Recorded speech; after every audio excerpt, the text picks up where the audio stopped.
Merantau untuk mencari nafkah, tapi malah berakhir tragis. Sedang heboh berita tentang Imam Mashkur, seorang pemuda 25 tahun asal Aceh yang merantau ke Tangerang untuk membuka toko kosmetik. Namun naas ia tewas setelah disiksa dan ditenggelamkan di sungai oleh pihak yang mengaku sebagai polisi. Imam Mashkur berasal dari desa Monkeolayu, Aceh, dan merupakan anak kedua dari pasangan Bapak Mashkur umur 57 tahun dan Ibu Fauzia 47 tahun. Ia juga memiliki 3 saudara lainnya. Sang ibu mengungkapkan bahwa Imam baru saja membuka usaha toko kosmetik di Tangerang Selatan dan kondisi ekonominya mulai membaik. Imam disebut sempat diculik sebelum akhirnya tewas dianiaya oleh pelaku oknum pas pampres bernama Praka Riswandi Manik bersama 2 rekan TNI-nya. Ternyata kasus penganiayaan ini bukan yang pertama kalinya. Said Sulaiman selaku kakak korban mengatakan, sebelumnya Imam pernah diculik dan dimintai uang tebusan 15 juta rupiah karena diduga menjual obat terlarang. Praka dan kedua rekannya mengaku sebagai polisi dan menghubungi keluarga Imam untuk meminta uang keamanan. Kalau tidak, Imam akan disiksa dan dilaporkan. Akhirnya karena yakin yang menelpon adalah polisi dan mengerti bahwa Imam telah salah menjual obat terlarang, keluarga Imam pun mentransfer uang tersebut sehingga Imam dibebaskan. Namun setelah 2 bulan, oknum itu datang lagi.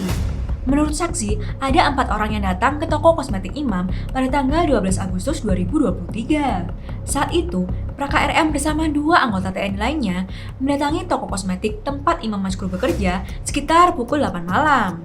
Dalam melakukan aksinya, para pelaku mengaku sebagai aparat kepolisian. Nah, ternyata si almarhum ini udah didatengin sama 2 orang, sama 2 orang pemuda. Anak pemuda 2, nah dia mengaku saya anggota gitu, dan dia bertanya, lu belain musuh negara lo, katanya gitu. Diduga, Imam ditarik paksa masuk ke dalam mobil saat sedang sholat. Para warga yang melihat kejadian itu tidak bisa berbuat apa-apa, karena oknum tersebut memakai atribut polisi yang lengkap dan membawa surat-surat yang mengatakan jika Imam bersalah. Ketiga oknum TNI tersebut kemudian memasukkan Imam Mashkur dan temannya, H, ke dalam mobil yang dikendarai kakak ipar Praka RM, Zulhadi Satria Saputra, yang merupakan warga sipil.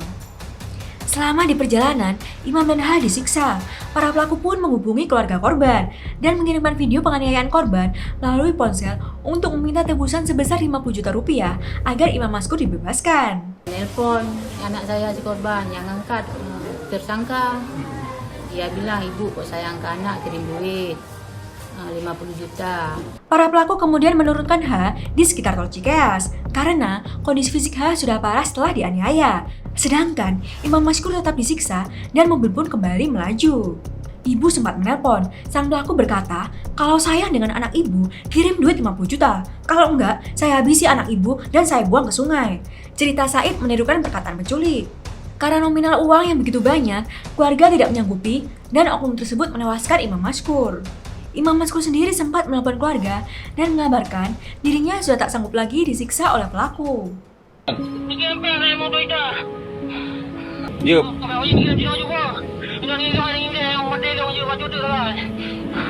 Said meyakini jika Imam tidak memiliki utang piutang dan masalah apapun sebelumnya. Dia juga yakin penculikan tersebut tidak berkaitan dengan penjualan obat terlarang.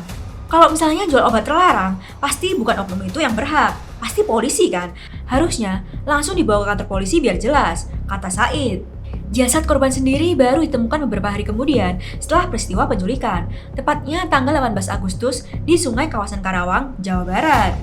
Belum diketahui kebenarannya, apakah Imam benar-benar menjual obat-obatan terlarang. Namun yang jelas, pihak berwenang akan mengadakan sidang pengadilan secara terbuka sehingga masyarakat bisa melihat proses pengadilannya secara transparan. Yang pasti, tidak ada imunitas atau pembebasan hukuman terhadap anggota TNI yang bersalah. Jelas tidak ada impunitas, ya.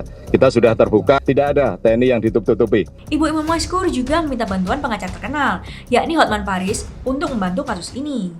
Saya Ibu Fauzia dari korban Imam Mashkur. Saya memohon kepada Bapak Hotman Paris dan tim 911 untuk membantu kami dalam memberi keadilan terhadap anak kami yang menjadi korban penganiayaan, pembunuhan dari oknum TNI. Pihak Hotman pun merespon dan siap membantunya dengan menghubungi rekan-rekan pengacaranya dari Aceh.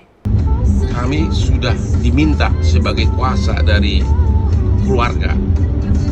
Tim Hotman 911 akan bekerja sama dengan para pengacara yang juga berdomisili di Aceh. Solidaritas.